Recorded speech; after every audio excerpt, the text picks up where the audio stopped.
அடுத்ததாக பத்திரிகையாளர் திரு சிவப்பிரியன் இணைகிறார். சார், எடப்பாடி பழனிசாமி பாமகவோட கூட்டணி உறுதி செஞ்சாரு. அவர் ஒரு கட்சியை கூட்டணிக்குள்ள கொண்டு வந்திருக்காரு. நேற்று ஐஜேகே, அமமுக போன்ற கட்சிகளை என்டிஏ கூட்டணியில் இருக்கக்கூடிய பாஜக உறுதி செஞ்சிருக்கு. இப்போ ரெண்டு பேருமே சந்திக்கிறாங்க. இந்த சந்திப்புடைய வெயிட்டேஜ் என்ன? அடுத்து என்னென்ன சவால்கள் இருக்கு? இந்த சந்திப்பை பொறுத்த வரையில் அதிமுக பாஜக கூட்டணி வலுப்பெறுகிறது. அதற்கான முயற்சியில் பாஜகவும் அதிமுகவும் இணைந்து செயல்படுகிறது.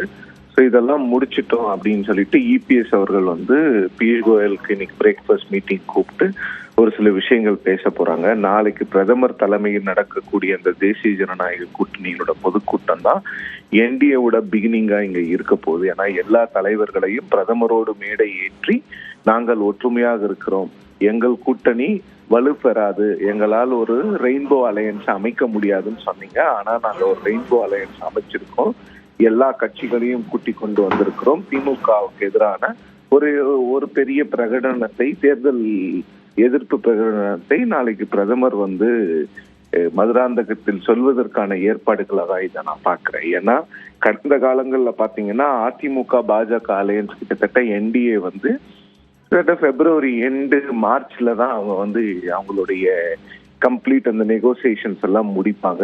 மார்ச் ஃபர்ஸ்ட் வீக்ல தான் எலெக்ஷன் ஸ்டேஜ்ல பிரதமரோட கிட்டத்தட்ட 2019 அப்படிதான் மார்ச் 7 8 அந்த தேதியில தான் பண்ணாங்க. 2021 அதே மாதிரி தான். ஆனா 26ல திமுகவினுடைய கூட்டணி பலம் வாய்ந்ததாக இருக்கிறது. அந்த கூட்டணி 3 தேர்தலில் தொடர்ந்து பெரும் வெற்றியை பெற்றிருப்பதால் அவங்கள வீழ்த்துறதுக்கான யூகத்தை கொஞ்சம் முன்னாலே நாம பண்ணோம். அந்த வியூகத்தை மக்கள் கிட்ட கொஞ்சம் முன்னால இந்த அலையன்ஸை கொண்டு போகணும். அப்பதான் கட்சி தொண்டர்கள், எல்லா கட்சி தொண்டர்களும் ஜெல்லாகி ஒர்க் பண்ணுவாங்கிறதுக்காக தான் கிட்டத்தட்ட தேர்தல் அனௌன்ஸ் பண்றதுக்கு 1.5 மாசத்துக்கு முன்னாலேயே இந்த அலையன்ஸை அவங்க மக்கள் கிட்ட கொண்டு போறாங்க. ஸோ பேசிக்கலா திமுகவுக்கு எதிரான ஒரு பெரிய கூட்டணியை நாங்க உருவாக்கிட்டோம்.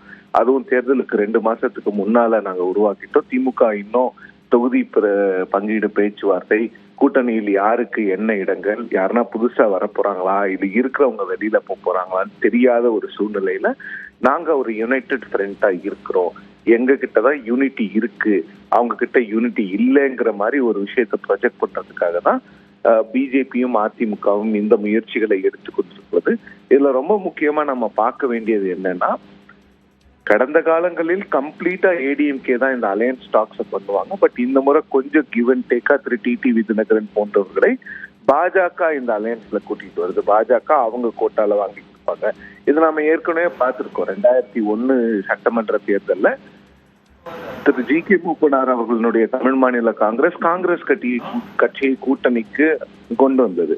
அப்ப ஜெயலலிதா அவர்கள் என்ன பண்ணாங்கன்னா, உங்களுக்கு 45 சீட்டு, நீங்க அதுக்குள்ள பிரிச்சு எடுத்துக்கோங்க. நாங்க அந்த மாதிரி இப்போ பாஜகவுக்கும் ஒரு குறிப்பிட்ட இடங்கள் கொடுக்கப்பட்டு விட்டு அதை நீங்கள் பிரித்து கொடுங்கள் அப்படிங்கிற மாதிரி ஒரு விஷயம் வரும். ஆனா எல்லாருமே என்டிஏல தான் இருக்கிறாங்க. எல்லா என்டிஏ கட்சிகளுக்கும் திரு எடப்பாடி பழனிசாமி தான் தலைவர். அதனால்தான் திரு பியூஷ் கோயல் திரு எடப்பாடி பழனிசாமியை போய் சந்திக்கிறார்.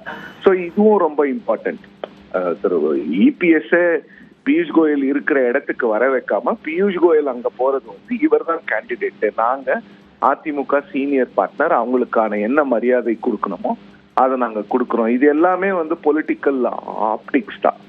ஸோ நாங்க அதிமுகவை கண்ட்ரோல் பண்ணல, அதிமுக தலைவரை நாங்க போய் பாக்குறோம், அதிமுக தலைவர் எங்களை பார்க்கல, கூட்டணி தலைவர் அதிமுக தான், இந்த கூட்டணியினுடைய chief ministerial candidate Edappadi Palaniswami தான் அப்படிங்கறத ரொம்ப தெளிவா பிஜேபி சொல்ற மாதிரி தான் இந்த சந்திப்பு எனக்கு தெரியுது. சார், உங்களுடைய விரிவான கருத்துக்களுக்கு மிக்க நன்றி திரு சிவப்பிரியன். அடுத்ததாக